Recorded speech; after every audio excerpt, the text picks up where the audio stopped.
불확실성의 확실성. 리더십을 발휘해야 될 국가들도 동시에 위기를 겪고 있는 목표 불일치가 발생할 때 갈등이 발생하는 거고 그 중에서 이제 가장 심각한 거는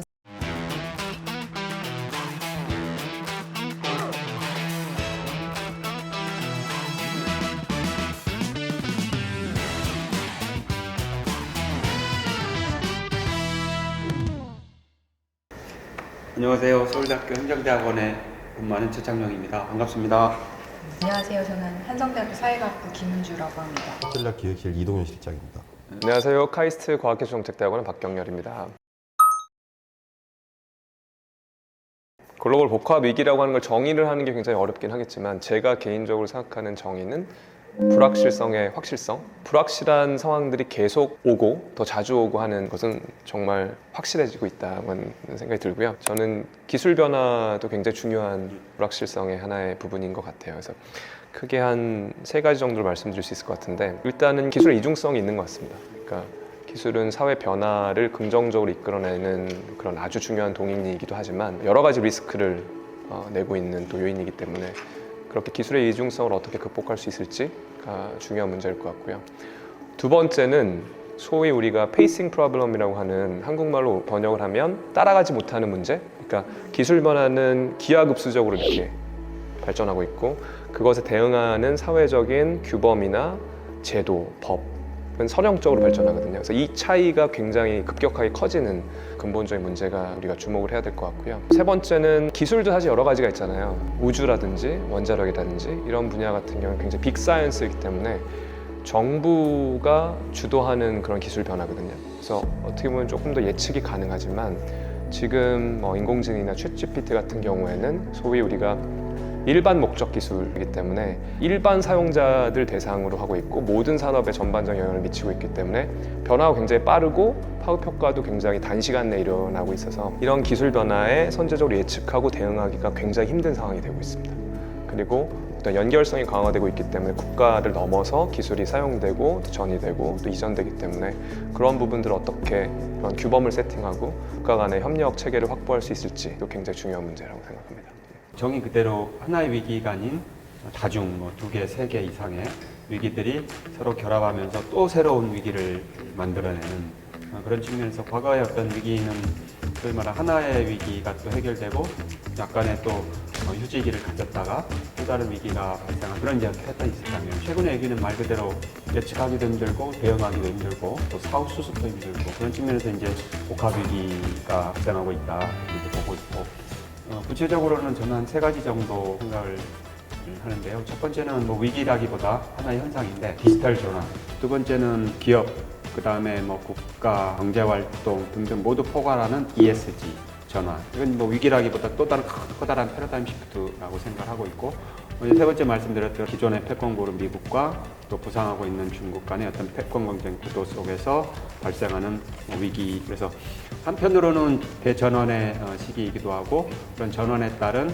대응을 하지 못한 국가나 기업들은 커다란 위기에 직면할 것이고, 반면에 그런 위기나 대응을 넘어서서 새로운 기회를 포착하는 기업이라든가 국가라든가 또는 글로벌 차원에서는 위기 이후에 또 커다란 기회의 요인이 될 수도 있다, 이렇게 생각을 합니다. 그 2, 3년 전에 이제 저희가 이제 코로나를 겪으면서 그때부터 시작된 것 같아요. 그 이후에 이제 닥칠 경제적 위기, 그다음에 이제 사회적 위기, 이런 것들이 지금 다 복합적으로 작용하고 있기 때문에 지금 이제 문제가 되고 있는 것 같습니다. 근데 그 중에서 이제 가장 심각한 거는 사실은 이제 미중 간의 갈등으로 인한 이 국제 질서가 변하는 거에서 오는 위기들이 여러 가지로 또 영향을 미치는 것 같아요.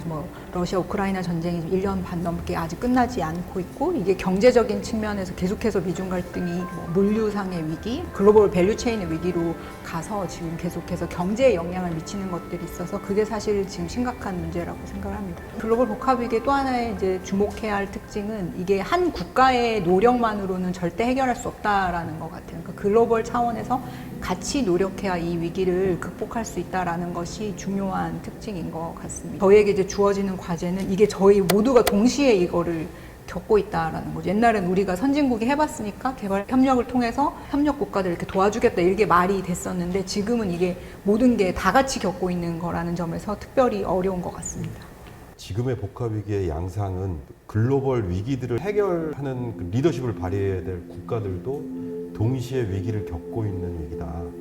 그런 차원에서 피해의 양상이 이제 취약 계층 혹은 취약 국가, 만선적인 어떤 그 가버넌스 불안 국가들에 집중되고 있고, 그런데 이것을 해결해주기 위한 리더십을 발휘해야 될 국가들은 여기에 대한 추가적인 재원 동원이라던가 이런 것들이 굉장히 어려운 상황이다.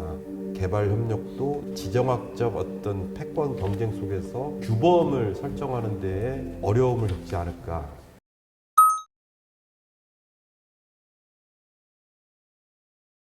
개발협력의 중심을 두고 거버넌스 위기를 본다면 가장 큰 게 그 목적의 어떤 불일치가 지금 심화되고 있다. 무슨 얘기냐면 첫 번째는 국제개발협력조차도 국가 이익 추구의 하나의 수단으로 동원이 되기 시작했고, 반면에 그럼에도 불구하고 일부에서는 여전히 국제개발협력의 기본 정신들이 있으니 글로벌 공공재의 구축이라든가 공동 활용을 확대해야 된다. 양쪽 다 일면 이해는 되는 거죠. 그럼에도 불구하고 거버넌스 측면에서는 목표 불일치가 발생할 때 갈등이 발생하는 거고, 갈등이 발생하면 그만큼 조정하기 힘들다는 거죠. 그래서 제일 첫 번째 이슈는 국제개발협력에 종사하는 사람도 그렇고 각국의 책임 있는 정책 결정자들이 국제개발협력이라는 것에 대한 근본적인 합의를 다시 한번 이루는 노력이 필요하고, 그러한 그 글로벌 리더십을 누가 발휘를 할 거냐가 이제 다시 문제거든요.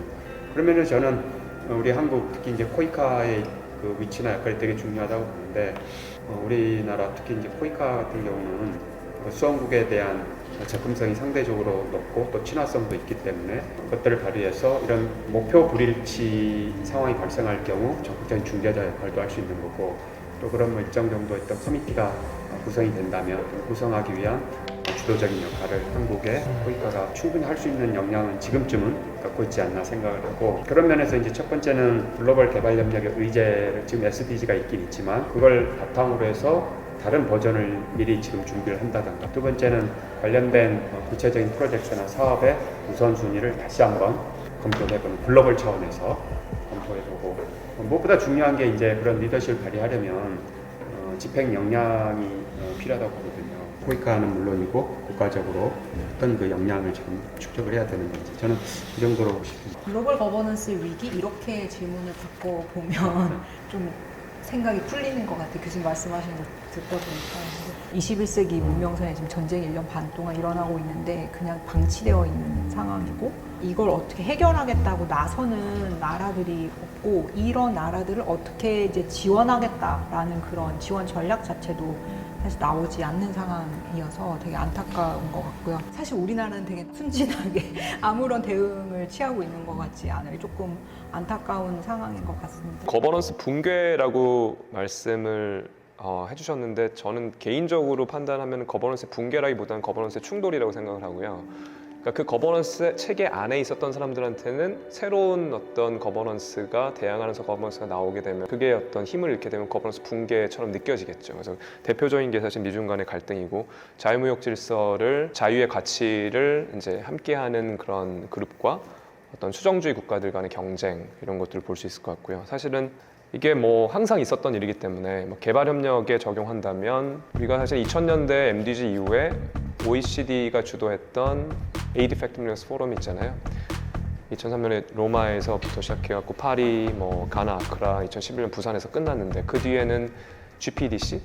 그때만 해도 파리 5원칙 해서 원조 투명성이 당연한 것이고, 코디네이션도 잘해야 되고, 이런 원칙들이 있었는데, 금융위기 터지면서 개발 지원 조달하기도 굉장히 힘들어졌고, 프라이빗 섹터들도 들어오기 시작했고, 중국 같은 경우는 AIIB 세워서 왜 투명성이 필요하냐, 원조에 있어서 다자적인 그런 관계인데, 사실은 글로벌 규범 체계 세팅들이 달라지기 시작한 거죠. 그래서 개발 협력 안에서도 가장 중요하게 생각했던 여러 가지 원칙들이 도전을 받고 있는 상황이 지속되고 있고, 그게 어떻게 보면은 근본적으로 치유되지 않은 상황에서 봉합된 것이 저는 2015년 SDG라고 생각을 하고 있거든요.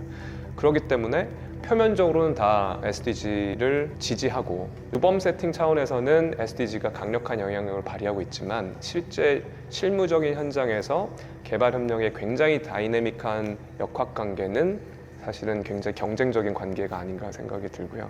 그래서 그런 관점에서 거버넌스 충돌의 관점으로 봐야 될 것 같고, 포스트 SDG 관련해서 하나, SDG가 2015년이지만 논의는 2011년 부산 이후부터 쭉 해왔었잖아요. 그래서 우리가 포스트 SDG도 어떻게 보면은 2027년경부터는 논의가 이루어지는 것인데, 팬데믹으로 인해서 우리가 다 알고 있지만 SDG의 거의 모든 목표들이 달성이 불가능한 상황이 됐고, 그 SDG 체계에 대한 비판들 계속 있어 왔죠. 그래서 제가 아는 선에서는 이게 팬데믹 지난 이후에 SDG를 2023년에 올해 이제 9월에 있을 서스테이너블 디벨롭먼트 서밋 기점으로 해서 뭔가 변화를 줘야 되는 게 아니냐, 수정을 해야 되는 논의가 상당 부분 많이 있었고 유엔에서도 있었는데, 그렇게 되면 이렇게 어렵게 15년 동안 세팅했던 것들이 다 바뀌어야 되잖아요. 그러니까 변화가 필요하다고 선언하는 순간 2030년까지 동력을 못 끌어가는 거죠. 그렇기 때문에 수정에 대한 논의가 제가 아는 선에서는 많이 잦아든 것 같고요. 그렇지만 뭐 9월 달에 서밋 때 여러 가지 포스트 SDG에 대한 논의는 기본적으로 많이 나오지 않을까 싶고, 지금 문서들을 보면은 그런 내용들이 있어서 저는 개인적으로 굉장히 기대를 하고 있습니다.